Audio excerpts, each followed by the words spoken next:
ரெண்டாவது விஷயம் நான் எப்படி யோசித்து கொண்டு இருந்தேன், ஸ்பிரிச்சுவல் பாவர்ட்டி. இன்னைக்கு வந்து ஸ்பிரிச்சுவல் பாவர்ட்டினா நம்ம என்ன சொல்லுவாங்க, ஸ்பிரிச்சுவல் பாவர்ட்டினா ஆன்மீக ஏழ்மை. இப்போ நம்மலாம் கோயிலுக்கு வரோம், இந்த மாதிரி மறைவுரை எல்லாம் கேட்குறோம், நிறைய வீடியோஸ் பார்க்குறோம், நிறைய செய்திகள், நிறைய இப்போ சோஷியல் மீடியா நிறைய பேர் நிறைய மெசேஜ்லாம் கொடுக்குறாங்க, கேட்டுக்கிட்டே இருக்கோம். ஆனால் நான் இன்னும் என்ன பண்ணல, என்னுடைய இன்னைக்கு நிறைய நேரம் நான் யோசிக்கிறேன், இந்த ஆன்மீக ஏழ்மை என்பது வெறுமனே கோயிலில் வந்து ஜெபம் பண்ணுறது மட்டும் அல்ல. நான் இன்னைக்கு செவ்வாய்க்கிழமை முதல் செவ்வாய்க்கிழமை சாப்பிடல, ஃபாஸ்டிங் இருக்கிறேன், முதல் வெள்ளிக்கிழமை சாப்பிடல, அல்லது நான் இப்படி ஜெபமான சொல்கிறேன், சந்தோஷம், ஆராதனை பண்றேன், இதெல்லாம் நல்லது. ஆனா நான் என்ன ஆகல, இன்னும் எனக்குள்ள என்ன இருக்கு, நான் என்ற அகந்தை. இந்த ஏழ்மையை பத்தி நம்ம சிந்தித்தா இன்னைக்கு ஆன்மீக நான் கூட உட்காந்து மணிக்கணக்கா ஜெபம் பண்றேன், நான் அப்படி பைபிளை கரைச்சி குடிச்சிட்டேன், வேஸ்ட். என்னால மற்றவனுடைய உணர்வுகளை புரிந்து கொள்ள முடியவில்லையே, அடுத்த மேல என்னால் அக்கறையா இருக்க முடியலையே, அடுத்தனுடைய துயரங்களை வேதனைகளை எல்லாம் கண்டும் காணாதனாக இருக்கிற எனக்கு என்ன யோகிதை இருக்குது கடவுள் முன்பாக நான் சொல்றதுக்கு? நான் பைபிளை படிச்சுட்டேன், எனக்கு பைபிள் அக்தி வேறா தெரியும், ஆக்கு வேறா தெரியும், எனக்கு புனித வேறா தெரியும், மண்ணு, வேஸ்ட்.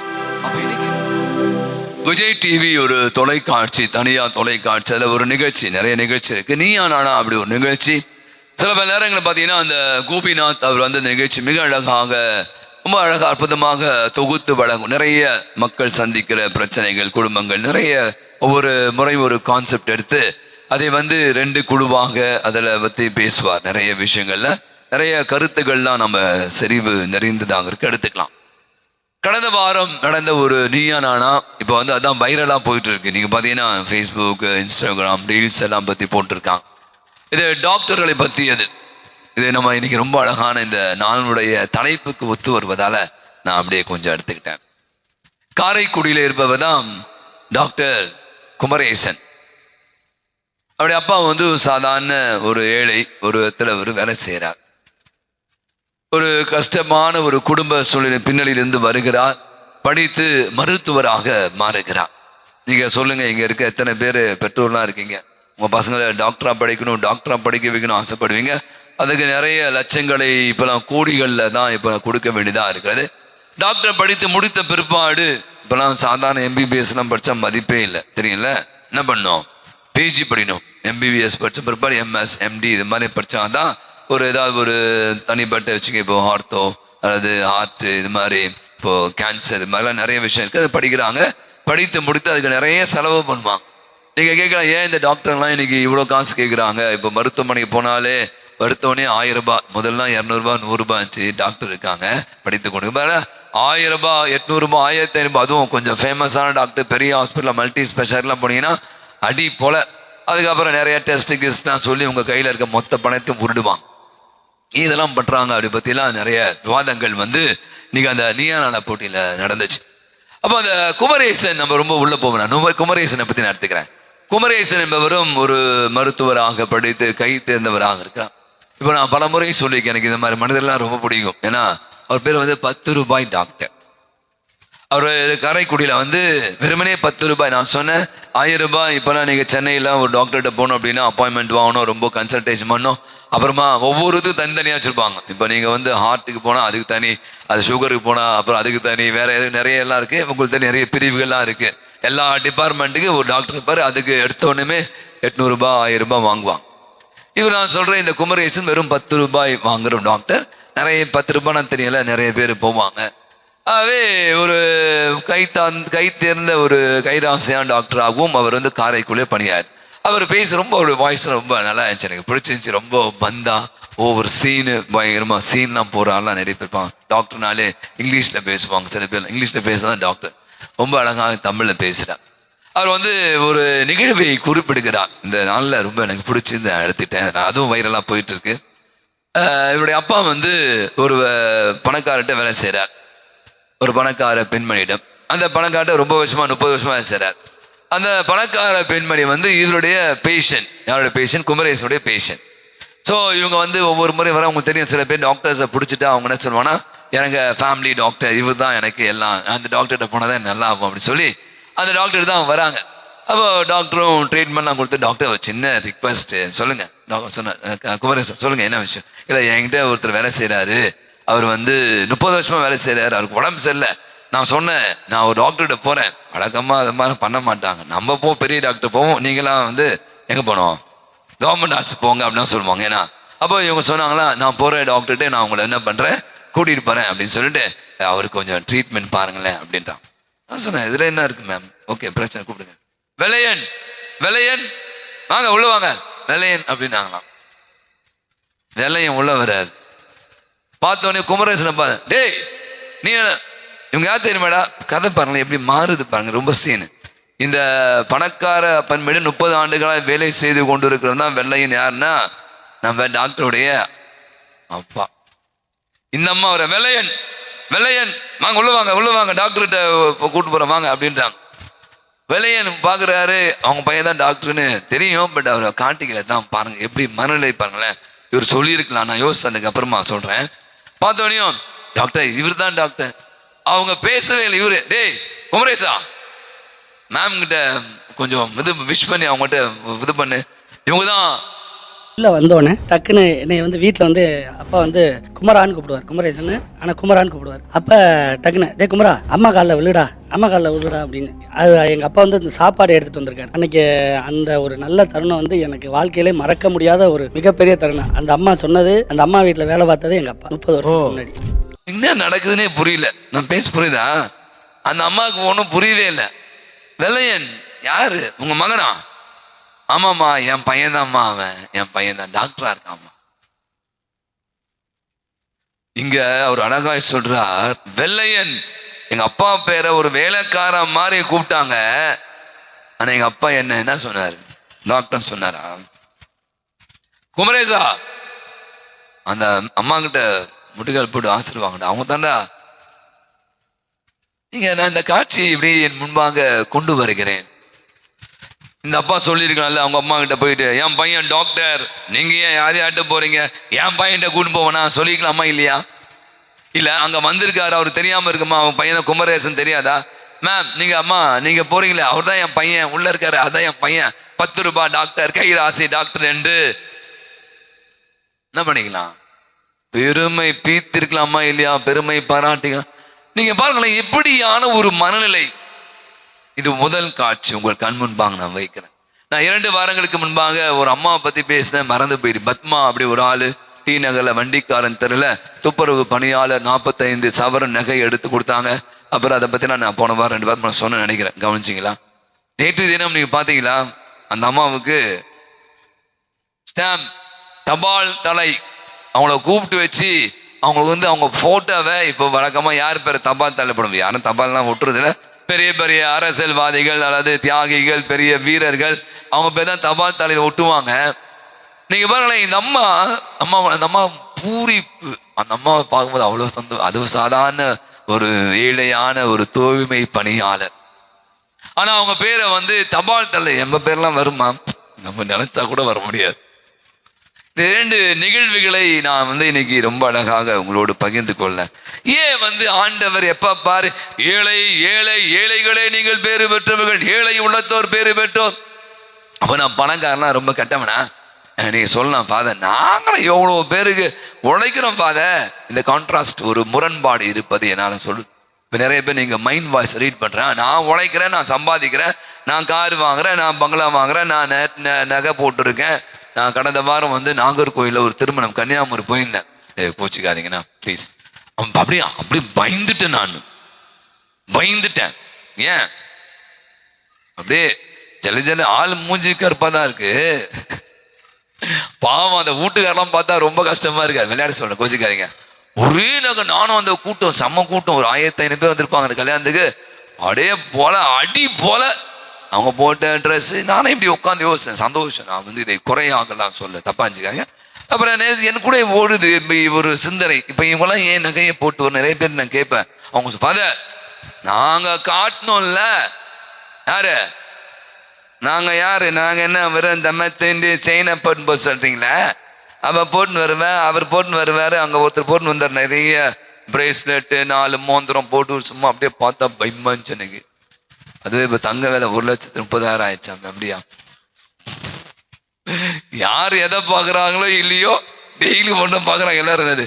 தங்கம் விலை உயர்வு, தங்கம் விலை சரிவு. எனக்கு ஜோக்கா இருக்கும். ஏத்தும் போது 5,000 ரூபாய் தெரியுமா, இறக்கும் போது 500 ரூபாவோ 150 ரூபா. பயங்கரமான எவ்வளோ 150 ரூபா 200 ரூபாய் இறக்குவாங்க. ஏற்றும் போது பார்த்தீங்கன்னா அப்படியே 2 லட்சம் ஆகிடும் சீக்கிரம். பாவம், எனக்கு இந்த பொண்ணு பசங்க பயமா இருக்கு. கல்யாணம் பண்ணும்போது என்ன படா படா படா படா. பாவம், நகை போடாத யாராவது கல்யாணம் பண்ண சொன்னா கல்யாணம் பண்ணிக்கங்க, சரியா? அப்படி ஒருத்தன் பிறக்கவே முடியாது நடிகை. அப்ப யோசிச்சு கொண்டிருந்தேன் இன்னைக்கு உலகம் எப்படி இன்னைக்கு. ரொம்ப அழகான ஒரு வசனம் எனக்கு இந்த 2ஆம் வசனத்தை வாசிக்க போது, கடவுள் ஞானிகளை வெட்கப்படுத்த மடமை என உலகம் கருதுவற்றை தேர்ந்து கொண்டார். ரொம்ப அழகான ஒரு வசனம்.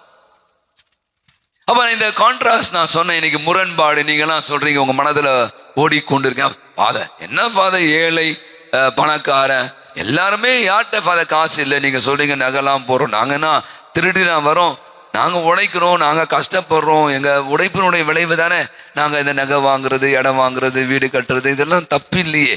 அதில் என்ன முரண்பாடு இருக்கு? ஏழைன்னா நாங்கள் குடிசை வீட்டில் இருக்கணுமா? இல்லை, பொதுவான ஒரு சிந்தை. நான் உங்களுக்கு நாங்கள் ட்ரெஸ் கிஞ்சி போன ட்ரெஸ்ஸை போட்டுக்கிட்டு நல்லா மூஞ்சிக்கு பவுடர் போடாமல் ஒழுங்காக சாப்பிடாம காய்கறி எல்லாம் வாங்காமல் அப்படி இருக்க சொல்றீங்களா? அப்படி ஒரு சிந்தை இன்னைக்கு நம்மளுடைய எண்ணங்களிலே ஒழித்து கொண்டு இருப்பது என்னால் உணர முடிகிறது. ரொம்ப அழகாக ஆண்டவர் சொல்றாரு, ஏழ்மையின் உள்ளத்தோ. ரொம்ப அழகான ஒரு ஏழ்மையின் உள்ளத்தோ. இதை தான் நீங்க பாத்தீங்கன்னா, ரொம்ப ஏழையை எளியோரை நடுவில் நான் விட்டு வைப்பேன் அவர்கள் பேரின் நம்பிக்கை போல். எளியோர் என்பது எளியோர், எளிமை, ஏழ்மை, இதையெல்லாம் நம்முடைய வாழ்வின் வழியாக நம்ம வெளிப்படுத்தணும் சொல்றார். இப்ப அதனால நான் பார்த்துக்க நிறைய பேர் நான் பார்த்துருக்கேன். என்னுடைய நான் பார்க்குற மனிதர்கள்லாம் பார்த்தா பயங்கர பெரிய பெரியாலாம் இருக்கான், கோடீஸ்வரனா இருப்பான். அவன் இப்போ உடுத்துற பார்த்தீங்கன்னா ஒரு வேஷ்டி ஒரு சட்டை போட்டிருப்பான். ரொம்ப சாதாரணமாக இங்கே ஒருத்தர் இருக்கார், அந்த கோயம்புத்தூர்ல ஒருத்தர் இருக்கார். அவர் நிறைய இந்த துணி பணியெல்லாம் பண்றார். அவர் பார்த்தீங்கன்னா ஒன்று வாசத்தை பார்த்தீங்கன்னா, அவருடைய கம்பெனியில் எத்தனை 1000 பேர் வேலை செய்ய, அத்தனை 1000 பேரும் பெண்கள் தான். அவர் என்ன பண்றாரு அப்படின்னா, எனக்கு ரொம்ப பிடிச்சிருச்சு, அவங்க மதியானம் சாப்பாடு அவங்க எல்லாருக்கும் தராங்க. பல எப்படியும் ஒரு 15,000 பேர் வேலை செய்யறாங்க, 8,000 பேர் 15,000 பேர் வேலை செய்யறாங்க. அவர்களில் ஒருவர் அங்க உட்காந்து தட்டை எடுத்துன்னு போய் சாப்பிட்றாரு. அவர் சொல்றாரு, அவங்க சாப்பிட்டா நான் சாப்பிடணும். இப்போ அவர் ஒரு கோடீஸ்வரர், அவர் பெரிய முதலாளி, அவருக்கு தனியா சிக்கன் மட்டன் எல்லாம் ரூம்ல போலாமா இல்லையா? அங்க இருக்கிற அந்த பணியாளர்கள் எல்லாம் பொம்பளைங்க அந்த காட்சியை காட்டினாங்க, வீடியோ பார்த்தேன். அவரும் தட்டு எடுத்து போறாரு. அவர் சொல்ற, தினந்தோறும் இந்த போட்டோக்காக வீடியோக்காக எல்லாம் கொடுக்கல, தினந்தோறும் அவர் முதலாளி பெரிய நிறுவனர் அந்த அந்த வேலைக்கார உட்கார்ந்து சாப்பிட்ற. நீங்க பாத்துக்கலாம், இங்க என்ன வித்தியாசம் தெரியுது? அவரு கோடீஸ்வரர், அவர் மிகப்பெரிய ஆனா அந்த எளிமை, அந்த ஏழ்மையான உணவு, அதாவது எளிய உள்ளத்தோர், எளிமை உள்ளத்தோர் அப்படின்னு ஆண்டவர் சொல்ற, ஏழையின் உள்ளத்தோர் சொல்றார். 2 விதமான விஷயத்தை பத்தி நம்ம இன்னைக்கு சிந்திக்கலாம். ஒன்று பாத்தீங்கன்னா, இன்னைக்கு என்ன பாதி எளிமை அப்படின்னு நீங்க சொல்றது அப்படின்னா, பாவர்ட்டி அப்படிதான் சொல்றாங்க. ஏழ்மை, எளிமை அப்படி பாவர்ட்டி. இன்னைக்கு எக்கனாமிக்கல் பாவர்ட்டி, எக்கனாமி பொருளாதார ஏழ்மை அப்படின்னு சொல்லலாம். பொருளாதார ஏழ்மை அப்படின்னா நிறைய நேரங்கள் நான் பார்த்து கடுப்பாகி போகிறேன். என்னுடைய ரூம்லேயே நானும் சொல்றேன், நான் இதை சொன்னா அதை நான் ஃபாலோ பண்ண பார்ப்பேன். நான் இதெல்லாம் வேணாம் சொன்னோம், நான் கொடுத்துட்டே இருப்பேன், எனக்கு வந்துனே இருப்பேன், கொடுத்துட்டே இருப்பேன். ஏதாவது ஸ்வீட் பாக்ஸ் வரும், அது வரும், பணம் வரும், அப்படி கொடுப்பேன். பார்த்தா டேபிள் நிரம்பிடும். நான் இங்கே பெருமையாய் பேசுவதற்காக சொல்ல, நான் நிறைய விஷயத்தை காலி பண்ணும் பார்க்குறேன். புக்கெல்லாம் தூக்கி கொடுக்கணும், எல்லாத்தையும் தூக்கி போட்டுனேணும், எவ்வளோ. இதுதான் மனநிலை. இன்னைக்கு நீங்க பாத்தீங்கன்னா நிறைய சேர்க்கணும். நிறைய பேர் வீடுகளில் பாருங்க, நான் பலமுறை சொல்லியிருப்பேன், நிறைய பொருட்கள் நீங்க உட்காந்து யோசிங்களேன், பல பொருட்கள் நீங்க தொட்டே இருக்க மாட்டீங்க, பல பொருட்கள் நீங்க பார்த்தே இருக்க மாட்டீங்க. இந்த புத்தக கண்காட்சியை பத்தி ஒருத்தர் சொல்லிட்டு இருந்தாங்க. நான் போயிருந்தேன் கடந்த ஜனவரி மாதம் 21ஆம் தேதி 15ஆம் தேதி போயிருந்தேன், 16ஆம் தேதி போயிருந்தேன். ஊர்பட்ட புக்கு. நானே இந்த முறை ஒரு 1,500 ரூபாய்க்கு 2,000 ரூபாய்க்கு புக்கு வாங்கினேன். ஆனா எனக்கு என்ன கேள்வினா, நான் வாங்கிய பல புத்தகம் இன்னும் நினைப்பேன்ல, திறக்கவே இல்லை. அப்ப என்ன பண்றேன், வாங்கி நானும் புத்தக கண்காட்சி போனேன். வருஷம் என்கிட்ட இவ்வளவு புக் இருக்கு, உட்காரத்துக்கு இடையில படிக்கவே இல்லை நான் இன்னும். அப்ப நான் யோசிச்சு பார்த்தேன், என்னன்னா இது மாதிரிதான் நிறைய வீடுகள்ல நிறைய பொருட்கள், நிறைய கிஃப்ட் வரும், நிறைய வரும், திங்ஸ் வரும், எல்லாத்தையும் மேல போய் அந்த பரன்ல போடு, அங்க போடு, இங்க போடு, அதுல போடு, கட்டில கீழே போட்டு அது என்ன ஆகும், வீடு காலி பண்ணும், சொந்த வீட்டுக்காரன் பேசுற வீடு காலி பண்ணும் போது தான் தெரியும் அதெல்லாம். அப்போ எனக்கு என்னன்னா, நான் சொல்றேன், இந்த இனிய உள்ளம், இந்த பாவர்ட்டி, எக்கனாமிக்கல், பொருளாதார ஏழ்மை என்பது சில விஷயங்களை நீங்க வேணாம்னு சொல்லணும். இப்போ ஒரு விளையாட்டு கூட சொல்லலாம், இப்போ புடவை பத்தி பேசிக்கிறேன், பல முறை சொல்லிருக்கேன். ஏங்க எனக்கு புடவை, ஒரு ஜோக் ஒருத்தன் சொல்றான், மனைவிக்கு கால வரான், வந்து ஒரு புடவை கொடுக்குறான். ஒருத்தன், ஹே மை செல்லம், எனக்குன்னு ஒரு புடவை வாய்ந்திருக்க சொல்லி கட்டி பிடிக்குது அந்த புடவை. அப்புறம் சொல்லுவான், வீடு பார்த்தீங்களா, அங்க என்னது இல்லை, பீரோல இருந்து எடுத்த புடவை, பல வருஷம் அந்த புடவையை அந்த அம்மா கட்டலை. இந்த மாதிரி பல புடவைகள் கட்டாம வச்சுக்கிட்டு வீட்டுக்கார தொல்லை பண்ணி புடவை வாங்கி தரல, புடவை வாங்கி தரல, புடவை வாங்கி தரல. அந்த ஆம்பளைங்க பாருங்க, 4 சட்டையை வச்சுக்கிட்டு அதையே திருப்பி திருப்பி துவச்சு சில பேர் வெள்ளை சட்டை தான் போடுறாங்க. அப்ப நண்பர்களே, இது என்னன்னா, முதல்ல இந்த பொருளாதார ஏழ்மை என்பது என்ன ஆண்டவர் சொல்றாருங்க, இதுதான். இனி நீங்க சேர்க்க கூடாதுன்னு சொல்ல வரல, தேவையில்லாத ஏங்க சேர்த்து வச்சு நிற்கீங்க, தூக்கி போடக்கூடிய மனநிலை, இதுதான் ஏழ்மை உள்ளத்தோ, பொருளாதார ஏழ்மை. இரண்டாவது விஷயம் நான் எப்படி யோசித்து கொண்டு இருந்தேன், ஸ்பிரிச்சுவல் பாவர்ட்டி. இன்னைக்கு ஸ்பிரிச்சுவல் பாவர்ட்டினா நம்ம என்ன சொல்லுவாங்க, ஸ்பிரிச்சுவல் பாவர்ட்டினா ஆன்மீக ஏழ்மை. இப்போ நம்மெல்லாம் கோயிலுக்கு வரோம், இந்த மாதிரி மறைவுரை எல்லாம் கேட்குறோம், நிறைய வீடியோஸ் பார்க்குறோம், நிறைய செய்திகள், நிறைய இப்போ சோஷியல் மீடியா நிறைய பேர் நிறைய மெசேஜ்லாம் கொடுக்குறாங்க, கேட்டுக்கிட்டே இருக்கோம். ஆனால் இன்னும் என்ன பண்ணல, இன்னைக்கு ரொம்ப அழகாக 8 விதமான பேரை சொல்றார். கனிவுடையோர் பேறு பெற்றோர், இரக்கமுடையோர் பேறு பெற்றோர், தூய உள்ளத்தோர் பேறு பெற்றோர், நீதி. இன்னைக்கு நிறைய நேரம் நான் யோசிக்கிறேன், இந்த ஆன்மீக ஏழ்மை என்பது வெறுமனே கோயிலில் ஜெபம் பண்றது மட்டும் அல்ல.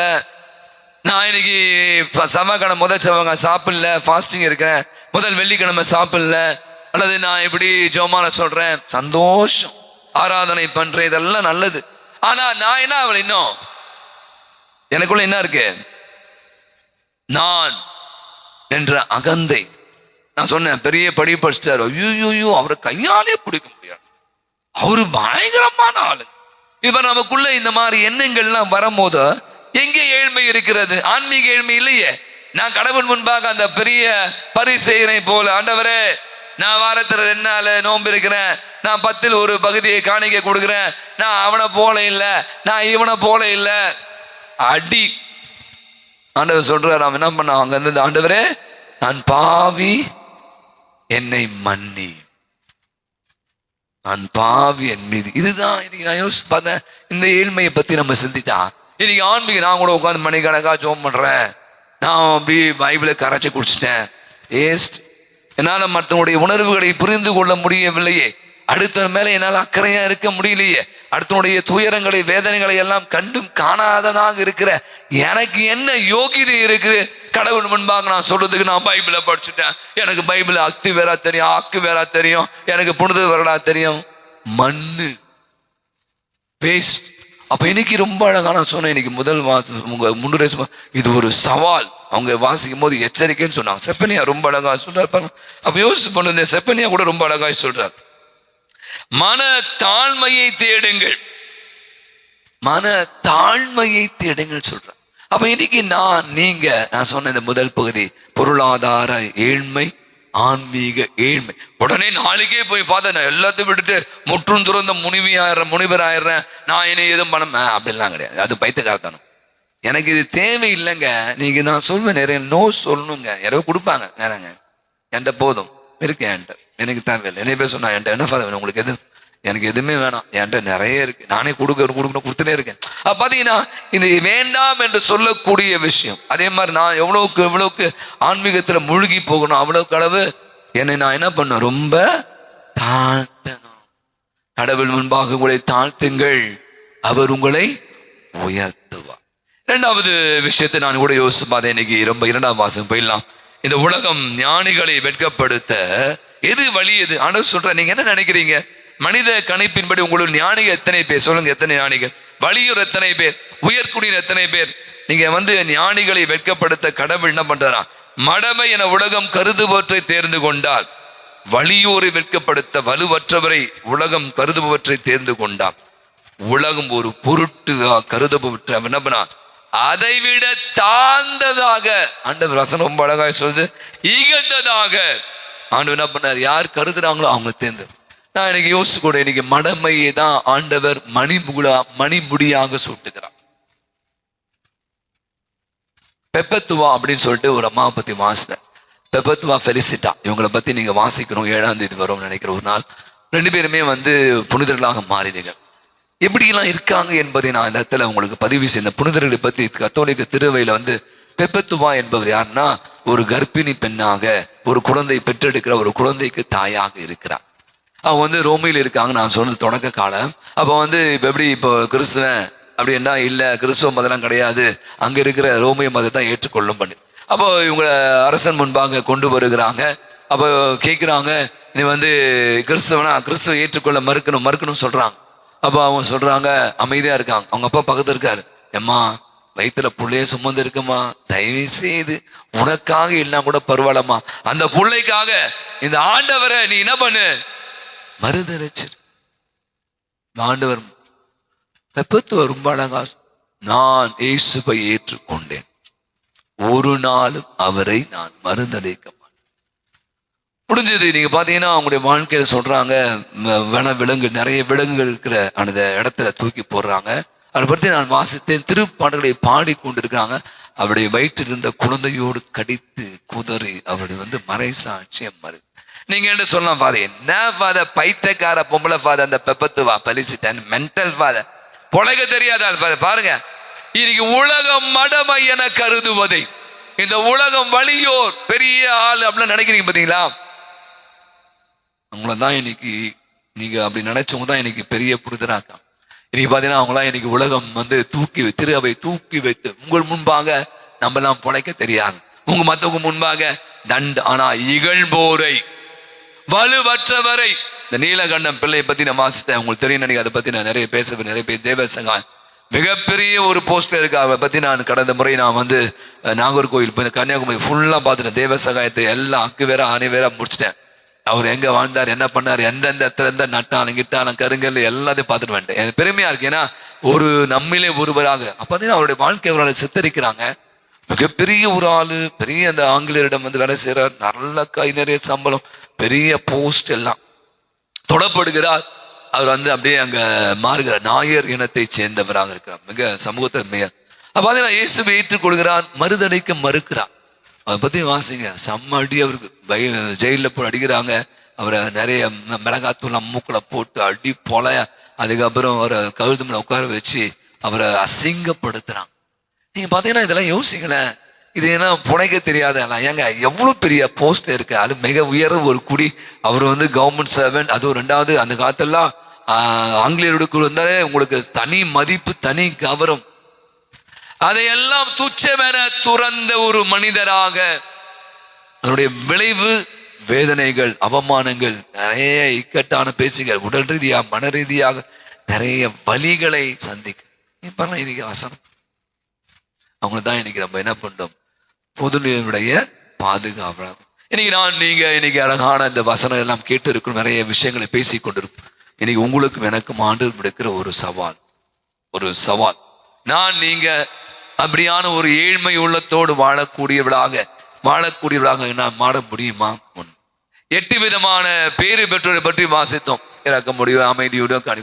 நீங்களும் நான் அதுல எதுல ஒண்ணு இருக்கோம், எது என்கிட்ட அதிகமா இருக்கு கேட்கணும். அது எதை இல்லையோ அதை நம்ம உருவாக்கும். நமக்கு என்னங்க, வந்தோமா பூசையை பார்த்தோமா, முண்டியில ஒரு 10 ரூபா போட்டோமா, அடுத்த வாரம் திருப்பலி முடிஞ்சது. இதான் நம்முடைய கிறிஸ்தவம், இதான் நம்முடைய ஆன்மீகம் இல்ல.